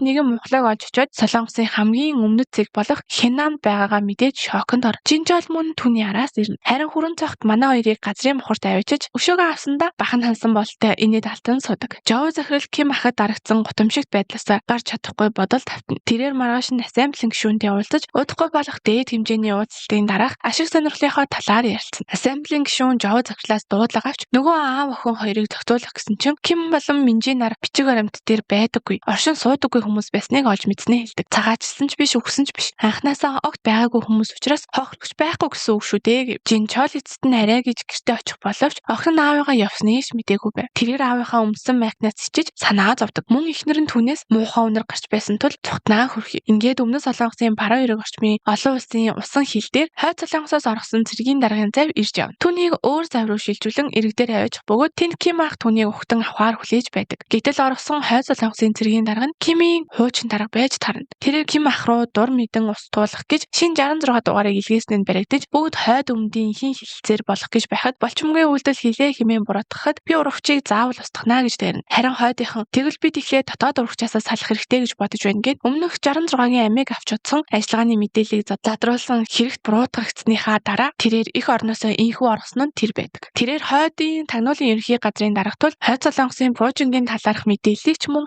эзэмсэж байлаа. Ким ах энэ бүх үннээс болж шоконд орж ийм хүнийг хамгаалах гэж байгаадаа эргэлзэнэ. Ингээд санаа болон хим цэвэрлэгээний газрын эзэн хоёрын хүлээж байсан аюулгүй байшинд хойдын даргаыг аваачна. Энэ хооронд Минжийг тусгай албаны газар руу хүргэж өгдөг. Тэрээр аавынхаа талаар асуухад хүрэн зоох Кимийг тушаал сайн биелүүлж чадах хэсгээс бүх зүйл хамаарна гэж хэлнэ. Ким ах болон агентууд аюулгүй байшингийн хамгаалтыг чангруулна. Харин хойдын тагнуулын ерөнхий газрын даргын бие шархан тэрээр мэдээллийн дискийг бие дотроо нуусныг харуулна. Ким ах бүр дотроо зөрчилдөж даалгавар биелүүлж явсан нөхдийнх нь амийг зэлсэн хүнийг одоо хамгаалж чадахгүй ч огноо ботоор хамгаалчих шинэ үнэмлэхтэй болж шинэ амьдрал эхлүүлэх байв. Энэ үеэр Жоо захирал дэд сайдын хамт хойд солонгосын албан тушаалтнуудад өөрийн амралтын газраа танилцуулж байв. Удалгүй дэд сайд Жоо захирал нар хэдэн өдрийн өмнө Ким ахад гутамшиглагдсан талаараа ярилцаж түүнийг буулган авах тохиролцоо хийн. Дэд сайд Ким ахын тухай хойдод эрен сурвалжлагдаж буй шилдэг тусгаагийн тагнуулж хэсэг хугацаанд өөрийгөө нууж амьдарч байсан сая томоохон хэрэг тарьсан. Одоо хойд солонгосын орогнол хүссэн VIP хүнийг хамгаалах үүрэг хүлээн авсан. Инхийн хилцээр ойртож байгаа учраас их нууцаар энэ ажиллагаа хийж байгаа гэх нь тэр. Жинжол Хансуу хоёр шар ариг унгаа уулзаж сув. Хансуу өмнө нь сургалт дээрээ тусгай ажилчидтай зодолсноос болоод ээжүүд түүнийг хүчрхийлэгч гээд бүх хүүхдүүдээ сургалтаас нь гаргачихсан байдаг. Мөн тусгаагийнхан Жинжолийн зэвсгийн агуулгадаг бүх зэвсгийг хураан авсан байв. Гэтэл Хансуу сургууль дээрээ бусад сурагчийг зодсон гэх хүү тэхүүнийхэн талаар дуудлага цагдаагаас ирнэ. Хансуу цагдаагаас хүүгээ аваад Кондогийн зааландаа авчиж чи өөрийгөө энэ дэлхийн хамгийн хүчтэй хүн гэж боддог юм уу? Тийм болохоор шууд нудрагаараа бүхний шийдэх гэж дайрд юм уу гэд хүүдээ нэгсэн сургамж өг. Нөгөө талд хойдын даргаыг хамгааж буй аюулгүй байшинд нэг камер ажиллагаа болж хим цэвэрлэгээний газрын эзэн шалгахаар яв. Энэ хооронд зурагтаар хоёр солонгосын дээд хэмжээний уулзалтын талаар мэдээг Ким ах үзэж байлаа. Хойдынхан өмнөд рүү орж ирэх үед олон юм яриад байгаа ерөнхий газрын даргаыг Ким ах одоо амьд үлдмээр байвал амаа жоохон тат гэж анхааруулна. Дээд хэмжээний уулзалт дээр хойд солонгосын төлөөлөгчид 12 машинтай цуваагаар ирнэ. Өмнөд солонгосын ерөнхий сайд чөлөөт худалдааны бүсийн талаар асуудал хөндөх боловч хойд солонгосын төлөөлөгч үүнийг дараа хэлцгийг санал болгов. Гэтэл яг энэ үед тагнуулын дарга Рио Нюрёныг өмнөд солонгост байгаа тухай мэдээлэл хойд солонгосын төлөөлөгчид ирээд муусын залтай нөхшнүүд гээд оройн хоолноос нь шууд гараад явна.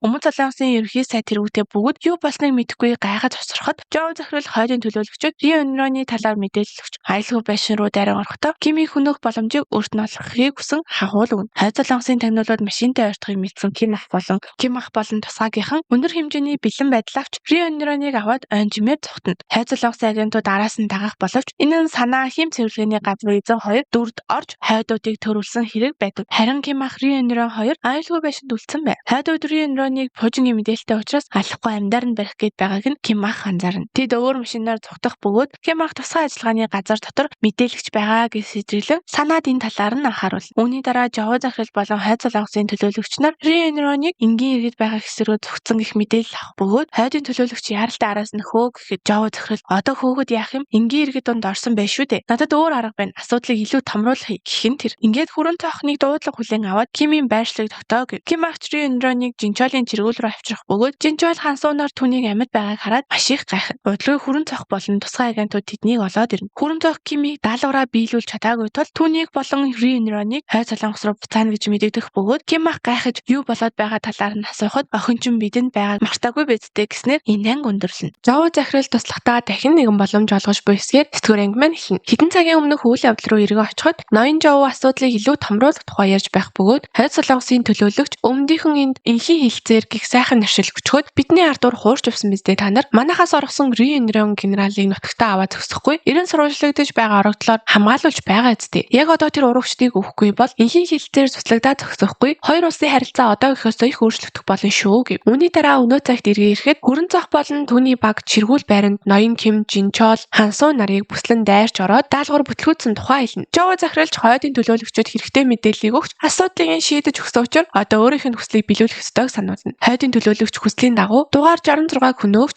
өмнөдийн газар нутагт хөнөөхөн зохимжгүй хэрэгэ гэв. Үйл явдлыг жаахан ухраах үед тусгай ажиллагааны дараа Рио Нуроноос баллистик пуужингийн мэдээллийг авахыг хүсэж байгаа бөгөөд ноён Кимийг охинтойгоо дахин уулзахын тулд би даасан үйлдэл хийх нь гарцаагүй. Хэрэв тэгвэл бид зүгээр л түүнийг хойдуудад өгчхөөд хойш суугаад харж байвал түүний хийсэн үйлдэл бидэнтэй хамааралгүй болно шүү дээ гэв. Жинчол хансуу хоёр Ким ахын араас явах хэсгээ ярилцаж байхдаа орхисон утсыг олох бөгөөд Ким ах хансуугийн утсыг андууран авч явсныг ойлгоно. Тэгснээ одоо араас нь явж уцаа сольж авахгүй бол болохоо байлаа шүү дээ хэмээн ашгүй явах шалтгаан олдож араас нь хөтлөнө. Салаа зам дээр Ким болон Рио Нурон нарын сууж явсан машинууд салж яв. Ким ахыг Жоо захирал тушаан өгөх бөгөөд Рио Нуроныг Хойд Солонгосын эрх баригчид буудан хөнөөх ба хөнөөж буй бичлэгээ хийгээд Хойд Солонгост энэ хоёр урагчийг цадалсан гэж мэдээлнэ. Жоо захиралч Ким ахыг даапаалж одоо би чамайг охиныхоо төлөө алах болно гэж буу тулгаснаа. Гэхдээ энд бишэлтэй ачааны эсрэгт хийгээд явах гэтэл Ким ах эсэргүүцсэн тулдаж байтал хансуу Жинчол нар гарч ирэн Ким ахад мэн тусалж Жоогийн хүмүүсийг аюулгүй болгож энэ мөг зүгээр нэг муу санаатай навш гэж бодож байтал бүр Хойд Солонгостой нийлэх талаар бодол зүрхэлж байдгаа химэн шоолон Жоо захирлын араас нударсаар авчирна. Ким ах Рио Нуроныг хааш нь авч явсныг мэдхийг хүсгэд Жоо тохиролцоо санал болгож хэрэг өөрийг энэ амьд үлдээвэл Кимийг Рио Нурон руу өргөж өгнө гэж амлана. Энэ хооронд Минжи нууц өрөөнд дуудаж ядарч аавдаа маш их санаа зовон хүлээн. Гэтэл Рио Нуроны хөнөөсөн гэж бодтол сум нэвтэрдгүү хантаа зөмсүүлж байгаад буудсан дүр эсгсэн болж таардаг. Ингээд нууцаар Хойд Солонгосын төлөөлөгчөд авчран өмнөд Солонгосын тал пуужингийн талаарх мэдээллийг ямар хэмжээд мэдэж байгааг нь хэлүүлэхийн тулд түүнийг ирүүдэн шүт. Санаа болон хийм цэвэрлэгээний газрын эзэн нар чочод буудлын ойролцоо байж Хойд Солонгосын багийн хөдөлгөөнийг хянаж байлаа. Тэд энэ талаар Ким ахад сүүлийн үеийн мэдээллийг хүргэх бөгөөд буудал дотор харуул хамгаалалт өндөр бүгд Хойд Солонгосын агентууд байгааг итгэнэ. Хансуу Жоо захирлаас дотогш нэвтрэх хэлбэр аргыг асууна. Жоо захирлч өрөөрөө хөтлөх хонгил байгаа бөгөөд тэнд хяналтын камер байхгүй гэж тайлбарлана. Жоо захирал нэвтрэх карта өгөх боловч Хойд Солонгосын төлөөлөгчид чочод буудлын хяналтын камерыг итгэхгүй болгож өөрсдийн харуул хамгаалалтыг ажиллуулж байдаг. Ким ах болон бусд нь Рио Нуроныг гаргаж авах төлөвлөгөөгөө боловсруулна. Ким ах Рио Нуроныг хариуцах бөгөөд бусд нь саатуулах төлөвлөгөө боловсруулдаг. Улмаар Рио Нуроныг угаалгын ачааны машинд нуун гарч ирэх ёстой байв. Гэвч тэд энэ бүхнийг ачааны машин ирж буцах 10 минутын богино хугацаанд дамжуулах шаардлагатай байлаа. Хийм цэвэрлэгээний газрын эзэн ачааны машиныг хариуцахаар болно. Шүнж болж манайхан Рио Нуроныг аврах ажиллагаандаа бэлтгэн. Тэд хонглоор дамжин дотогш орох бөгөөд шин 66 тэднийг холоос ажиглаж байв. Жоо захирлын өрөөнд ноён Ким, Хансуу санаанаар Риенроныг гаргаж авах төлөвлөгөө гаргах боловч Жоо захирал өөр төлөвлөгөөтэй байлаа. Тэрээр туслахаасаа бэлэн болсон гэх зургуус ав. Жинчол өрөөний үйлчлэгээ захиалах бөгөөд ирсэн ажилчдыг барьцаалж үйлчлэгээний ажилтны хувцсыг нь Жинчол санаа хоёр сольж өмсдөг. Хансуу тэрний доор нуугдаж гурлаа өрөөнөөс гарна. Ким агч төлөөлөгчийн өрөө рүү явж хим цэвэрлэгээний газрын эзэн удалгүй амралтын газарт угаалга авах нэртэйгээр ирнэ. Хансуу санаа Жинчол нар хяналтын өрөө рүү дайран орч Риенроныг 5 давхрын люк зөрөөнд байгааг олж мэднэ. Ким ах өрөө рүү үс юм орж хойд солонгосын төлөөлөгч Риенронтэй өмнө солонгосын эсрэг ажиллагаанд зориулж Макао руу шилжүүлсэн хөрөнгөхийн талаар ярихыг нь сонсно. Уг мөнгөнд үнэн 8 сая $8 бөгөөд үүнийг Фанта казиногийн хувийн сейфэнд чип хэлбэрээр хадгалсан байв. Төлөөлөгч сейфний нэвтрэх картыг өгвөл амьд үлдээх амлалт өгнө. Инрон картыг хятад нусаан гэж хэлэх бөгөөд Ким ах 5 минутын хугацаа дуусгаас өмнө төлөөлөгчийг зохиж унгаагаад Инроныг аваад явна. Хансуу Жинчол нар коридорт байсан харуулуудыг буулган авна. Хойд солонгосын агентууд тэдний сим нэвтэрснийг мэдэгч санаа яг цагтаа зогтож амжина. Гэтэл хойдын агентууд эхлээд холбоог нь таслаж Ким ах болон түүний баг мэдээлэлгүй харанхуй байдалд орно. Ким ах гадаах харуулуудыг цэвэрлэж бүх саадыг даван системтэйгээр урагшлана. Энэ хооронд Жоо захирал хүлээснээсээ мултрахыг оролдож байлаа. Хойд солонгосын агентууд хяналтын камераас сэргээтэл Хансуу агентуудыг зодож байхыг хараад бүх барилгын захилгааныг таслах соронзон EMP төхөөрөмжийг ашиглана. Жинчол Хансуу хоёр лифтний дэргэд дахин 4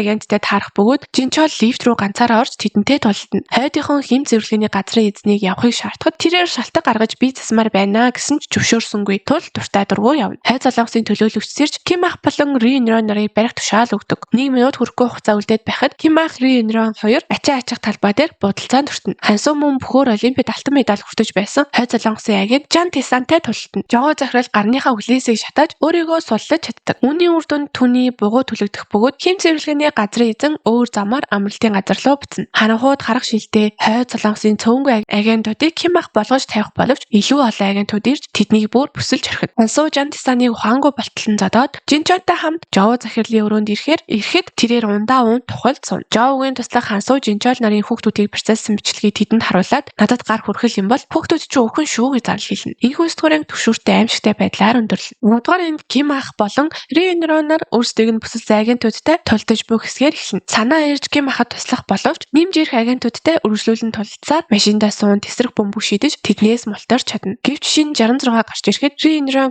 "Өө чи намайг аврахаар ирсэн юм уу? Энэ хуучин 66 одоо манай талд орсон. Бууга буулга" гэхэд Риенрон руу бууга тулгаад "Миний ахыг өвхөл түргсэн хүн чамаа гэж сонссон." Гэт Ким ахаас яагаад дайсны новшийг хамгаалаад байгаа юм бэ гэж асуув. Ким ахч охиноо хамгаалахын тулд дайснаа алхаас илүүтэй хайртай хүмүүс хамгаалах нь надад илүү чухал учраас гэв. Мөн дараа өшөө авах боломж дахиад олноо. Надад итэг гээд өөрсдийг нь явуулахыг шин 66-аас зөвшөөрүүлж чадна. Ингээд хим цэвэрлэгээний газрын ахч ирж манай эдээг аваад хөтлөнө. Хойд солонгосчуудын хамгаалтаас гарч машинаа зогсооход Риенрон буудуулсан тул эмнэлэгт хүргэж Жан генералаас тусламж асуухыг Ким ах захив. Харин Жинчол Хансуу нар Жоо захирлын машинд сууж явсан тухай хим цэвэрлэгээний газрын ах харснаа хэлнэ. Ким ах Хансуу руу залгахад Хансуу уучлалт гуйж хүүхдүүдэд нь туслахыг хүснэ. Ким ахч өөр машинд яаран сууж явах бөгөөд бусд нь эмнэлэг рүү чиглэнэ. Жоо захирлын туслахууд хэрхэн 24 цагийн өмнө хүүхдүүдийг байгаа газраас нь барьцаал бичлэгийн сүрдүүлснийг харуулдаг. Ким ахч тэдэн дээр очиход Хансуу Жинчол нар төмөр торонд барьцаалагдсан байх ба Ким ахыг тэдэнтэй хамт тэгснээ Хансуу Жинчол хоёрыг сонголтоо хий. Найзаагаа алах уу, хүүхдүүдээ алах уу гэснээ хүүхдүүд байгаа хэсэг рүү бүр шууд буудаж сүрдүүлнэ. Хоёр найз нь юу ч хийж чадахгүй зогсоод байсан тул Ким ах найзуудаа төрүүл зохиод хүүхдүүдээ бодооч ухаар намайг алж байж хүүхдүүд чи амьд үлдэнэ гэд эцэст нь 3 найз хоорондоо тулдаж эхэлнэ. Жоо захирлж бодож байснаас уйдах тийм чихнээсээ хийхгүй бололтой гэд хүүхдүүд рүү чиглүүлэн 2 удаа буутан 5 минутын дотор Кимийг алахгүй бол би өөрөө хүүхдүүдийг чинь буудчаад Кимийг ч бас буудна шүү гэв. Ким ахч маш хүнд цохилт авсан боловч Минжээ аавгүй үлдэн гэсэн Жоогийн өдөө хатгсан үг түүнийг хурцлж өгч босгоно. Ким ахыг зохиох зураа Хансуу Жинчол нар яг үнэндээ түүний ард байсан торон хамгаалтыг сулруулж байжээ. Жоо захирал Ким ахын дэргэд ирэхэд Хансуу Жинчол хоёр торыг хүчтэй зохиж эцэст нь тороос мултран гарч Жоог тороороо дарж унаад Хансуу Жинчол хоёр хүүхдүүдээ аврахаар гүйцэтгэв. Ингээд манай гурав аюултай газраас гарч Ким ах машинаа унан явна. Хансуу Жинчол нар хүүхдүүдээ аюулгүй байлгахын тулд үгнээс нь гарч чадахгүй амар хүн рүү амиачих нь гэснээ Жинчол ихнэр рүү аваад яв. Ингээд арай гэж хүүхдүүдийг харж үлдэхийг зөвшөөрүүлж чаддаг. Хоёр тал чөлөөт худалдааны бүс байгуулахаар тохиролцсон тул засгийн газар хоорондын хилцээр саадгүй сайн болж дуусна. Харин энэ үеэр өмнө Солонгосын ерөнхий сайд урьд шөнийн явдлын тухай бидэнд ярих зүйл үлдсэн байгаа шүү гэж дуулцахад бүгд найрамдах Солонгос улсын газар нутгийг та нар бараг дайны талбар болгох шахсан. Үүнийхээ хариуцлагыг хүлээх хэрэгтэй гэхэд хойдын төлөөлөгч энэ бол дотоод асуудал байсан. Бидэнд тийм санаа байгаагүй гэв. Харин өмнөдийн ерөнхий сайд энэ удаагийн хамтын ажиллагааны үр дүн сайн болсон учраас бид ямар нэгэн албан ёсны арга хэмжээ авахгүй. Бас танаа талд болсон үйл явдлын хохирлын хариуцлагыг манайх хүлээхгүй гэж тохироод дуусгая гэв. Буцах замдаа хойд солонгосын төлөөлөгч өөрийн аюулгүй байдлын дарагдаа Ким болон Ри нэрөө нарыг цаазалсан худал яриаг үргэлжлүүлэн тараахыг тушаад хэрв хойд солонгосын тал өмнө солонгосынхан манад хүлээлгэж өгсөний дараа алдсан гэдгийг баригдвал бид бүгд улстай асуудалд орно гэв. Удалгүй нэгэн иргэн барилгаас хүн зүгтсэн байгаа талаар цагдаад мэдээлэхэд тэр нь жоо дарга байх нь тэр. Харин Ри нь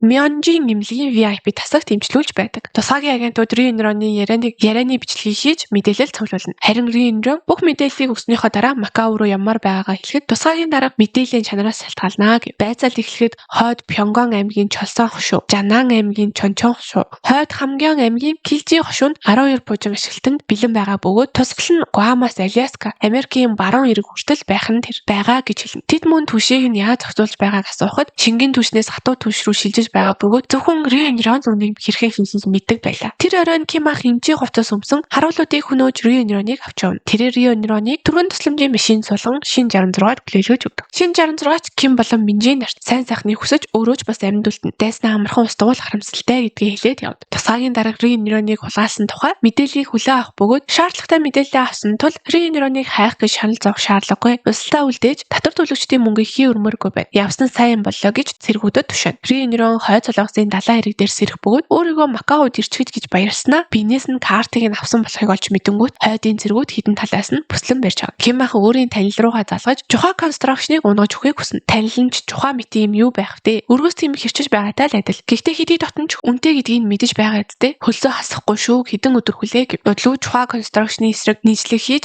улс төрчидтэй холбоотой хэмжээний мөнгө угаадаг хэмээн хураан авах зөвшөөрөл гаргав. Үүний дараа ассемблийн гишүүн Каныг байцаахаар авч явж харин дид сайд зогтохоор бэлтгэх боловч хүрэн зах болон түүний агентууд дид сайдыг саатуулан баривчлана. Хэрэг Камбожид байгаа бөгөөд энэ мэдээг сонсоод шоконд орж хүмүүс бүгд түүнийг алуурч хэмээн дайрч эхэлнэ. Энэ үеэр Жовог хүн хулгайлсан хүний аим хөнөөсөө хэрэгээр шалгаж байгаа бөгөөд Сөүл дэх имлэгт имжлүүлж байлаа. Жовог имлэгээс гарахад маш олон сэтгүүлчид гадаа хөдөж байх бөгөөд хэргийн тухай болон хэрэг баривчсныг мэдсэн үү гэх зэргээр та талаас нь асуулт асуув. Гэтэл тэдний дундаас алтан шүдэд гарч ирэн хэвлэл мэдээллийнхний өмнө Жовог утгалж өөрөө баривчлагдана. Ким ах тусгаагийн дарга дээр очиод хийж дуусгах ёстой ажил байсан юм аа. Одоо дууссан гэхэд дарагч тэгвэл би ч бас дуусгах цаг нь болжгээ түүнд агент 66 өгөх ёстой гэж хэлнэ. Ингээд хойд солонгосын байрлаж байсан чөчөд бодлын ойролцоо 40 орчим насны эрэгтэй Ким бодуулсан тухай мэдээлэл татагдаж Минжи үнийг аавна гэж бодно. Хойд солонгосын эрх баригчид уг мэдээг баталгаажуулж Кимийг нас барснаар бүртгэн. Ингээд эхнэрийнх нь хажууд Ким ахын шарлыг тавьж Минжи аавынхаа хүлж шаналгч Ким ах үндэ үхээгүй байв. Аав охин хоёр дахин нэг удаа сэтгэл хөдлөм эргэн уулзалт хийж Ким ах бүр Минжиг яагаад Сакура сэтгэлсэн цэцэрлэгт хүрээлэн давчирна. Минжиж одоо бид яана гэсэн үг вэ гэхэд Ким ах шинээр авч шинэ амьдрал эхлүүлнэ. Бүгдийг дахин шинээр эхлүүлэх хэцүү байх. Гэхэд Минжи харин ч хүчтэй байна байхаа. Дахин төрсөн гэж бодчихъя. Харин та намайг гэртээ байхдаа Минжи гэж дуудаарай. Ээжийн өснөр учраас гэв. Ингээд Ким ах Минжи хоёрт шинэ бичиг баримт олгоно. Минжигийн шинэ нэрийг Ким Жимин гэдэг. Хүрэн зах Ким хоёр дахиж бие биетэйгээ уулзахгүй байхад тохиролцсон. Минжи энэ санааг нь дэмжихэд бүгд энэ ярьдана. Хүрэн зах Минжид өсний хавчаар бэлэглэж амьдралд нь сайн сайхныг хүсэж сайн хүн болоорой гэв. Хийм цэвэрлэгээний газрын эзэнч Ким ахад шинэ амьдралыг шинэ хослоор эхлүүлэх хэрэгтэй гэд хослол бэлгэл. Энэ үед бид эцэст нь хийм цэвэрлэгээний газрын эзний нэр Им Хуван гэдгийг олж мэднэ. Харин ноён Кимийн нэр хэн болохыг одоо хүртэл мэдэхгүй хэвээр. Минжи сургуулиасаа шилжгээр шийдэх бөгөөд Хэригийн дээрлэхэлтийн дүүлэнээс болж сургууль нь гэмт хэрэгтнүүдийн сургууль гэх нэр зүгээд нөхцөл байдал нь таагүй байв. Минжи нам хүнтэй уулзахад тэрээр охиноос уучлалт гуйж холбоотой байж болох уу гэж асуусан ч Минжи татгалцсан. Харин тэр явхаасаа өмнө түүнд нэрийн тэмдэг бүхий шошгоо үлдээд Ким ах Минжи хоёр шинэ гэртээ нүүж орохоор бэлдэж байтал Жинчол хансуунаар туслахаар ирнэ. Баян тэквондогийн хувцас өмсөж явдаг хансуу энэ удаа их ганган хослол өмсчихсэн эрхэн тэр нүүж дусаад тэд бүгдээрээ суши болон сашими ресторанд очицгаана. Ингээд Ким ах болон Минжи хоёрын шинэ амьдрал эхэлж урдийн л адил өөрчлөгдсөн зүйлгүй байдаг ч Ким ах өмдөхөөсөө илүү инээдэг болсон гэв. Жинчол хансуунаар ч урдийн адил хийдгээ хийж харин санаа Минжитэй үе үе гадуур хамт гардаг болж. Ким ах хансуу Жинчолноор шинэ нарны шил худалдаж авахар гарч шинэ завруудыг туршиж үзэн нэг өдрийг зугаатай өнгөрүүл. Тэдний байгаа гудамжийг аз жаргалын гудамж гэж нэрлэдэг. Минжи аав нь гэр бүлийнхээ төлөө юу ч хийхэд бэлэн нарны шилтэй дунд иргэм насны жирийн нэг эрэгтэй болохыг хэлнэ. Ким ах харин шинэ ажил хайж өмнө нь Жухаа констракшныг дампууруулж өгсөн танил нь энэ ажил танилцуулж өгсөн бололтой. Ли Дугё гэдэг өндөр залуутай уулзах бөгөөд тэр залуу ноён Кимийн ур чадварыг шалгахаар бэлтгэн. Түүний шинэ ажил нь тулааны ур чадвар шаарддаг хамгаалалтын албатай холбоотой байж магадгүй гэж таамаглаж байна. Энэхүү кино маань өндөрлөлөө. Энэхүү кино давчлал таалагдсан бол лайк, subscribe дараад дараагийн ангийг хамтдаа хүлээцгээе. Баяртай.